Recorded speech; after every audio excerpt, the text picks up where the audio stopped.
अमेरिकी हमला टलने के बाद कूटनीतिक साजिशों का एक नया दौर शुरू हो चुका है। ईरान के सुप्रीम लीडर जहां बाहर निकलकर लोगों से मिल रहे हैं, भीड़ को संबोधित कर रहे हैं, लेकिन इन सब के बीच अमेरिकी राजनयिक ने बड़ा दावा कर दिया है और इसी दावे से अब सनसनी मच गई है। इन सब के मुताबिक अमेरिका एक हफ्ते के भीतर खामेनेई की हत्या की बहुत बड़ी प्लानिंग कर रहा है। ईरान पर हमला रोकने के लिए जिस फैसले को दुनिया डोनाल्ड ट्रंप का डर या अमेरिकी सेना का बैकफुट पर आना समझ रही है, वो दरअसल एक सैन्य रणनीति है। अमेरिकी सेना और ट्रंप की इस रणनीति का दावा एक ऐसे शख्स ने किया है जिन्होंने इजराइल में अमेरिकी रणनीति की कमान संभाली है और ईरान के सुरक्षा घेरे को करीब से देखा है। वो शख्स डैन शापिरो, जो बराक ओबामा के शासनकाल के दौरान इजराइल में बतौर राजदूत तैनात थे। ईरानी सुप्रीम लीडर अयातुल्लाह खामेनेई पर ट्रंप की नीति को लेकर ऐसा दावा किया है जिससे ईरानी एजेंसीज अलर्ट हो गई हैं। अमेरिका के पूर्व राजनयिक का दावा, खामेनेई की हत्या करा सकते हैं ट्रंप। पूर्व अमेरिकी राजदूत का जो दावा है उसके पीछे उनकी ठोस दलीलें हैं। डैन के मुताबिक डोनाल्ड ट्रंप बराक ओबामा जैसे नहीं है। ट्रंप का मिजाज बेहद अनिश्चित है।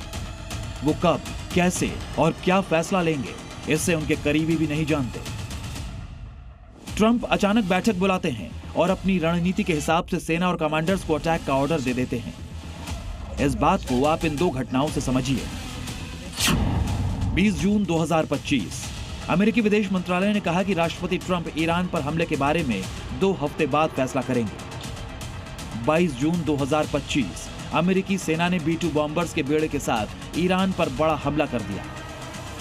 1 जनवरी 2026 वेनेजुएला के राष्ट्रपति निकोलस मादुरो ने ट्रंप से बातचीत के लिए हामी भरी, लगा अब तनाव कम होगा। 3 जनवरी 2026 लेकिन ट्रंप ने अपनी स्पेशल डेल्टा फोर्स लगाकर मादुरो को प्रेसिडेंट हाउस से उठवा लिया। तो क्या ट्रंप के लिए वेनेजुएला जैसा ही आसान होगा ईरान पर औचक हमला? इस सवाल पर अलग अलग विशेषज्ञों की अलग अलग राय हो सकती है, मगर ट्रंप की जिद और अकड़ को समझने वाले ये मानते हैं कि खामेनेई के खात्मे से कम ट्रंप को मंजूर नहीं। ट्रंप भले ही हमला नहीं कर रहे, लेकिन खामेनेई को विरोधियों का साथ देकर उन्हें हर तरह का सपोर्ट देने का ऐलान कर अपनी मंशा जाहिर कर चुके हैं। यहां तक कि ट्रंप ये भी कह चुके हैं कि अब की बार ईरान को ऐसी जगह मारेंगे जहां दर्द सबसे ज्यादा होगा। दुनिया ये जानती है कि ईरान में खामेनेई ही वो टारगेट हैं जिस पर अटैक से ईरान को दर्द सबसे ज्यादा होगा। हालांकि हमला टालने के बाद खामेनेई पहली बार निकले और सभा को संबोधित किया। इस बहाने खामेनेई ने विरोध प्रदर्शनों को अमेरिका की साजिश बताया। लेकिन अमेरिका क्या सिर्फ हिंसा भड़काने की साजिश तक ही रुक जाएगा?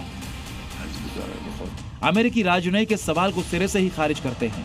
डैन का दावा है कि अमेरिका 1 हफ्ते के भीतर खामेनेई की हत्या कराने की कोशिश में है। तो क्या 1 हफ्ते में दुनिया एक नए महायुद्ध का सामना करने वाली है? क्योंकि खामेनेई की हत्या का मतलब पूरे मिडिल ईस्ट में जंग। जिस तरह से आज का शक्ति समीकरण है, युद्ध छिड़ा, तो ये सिर्फ मिडिल ईस्ट तक सीमित नहीं रहने वाली।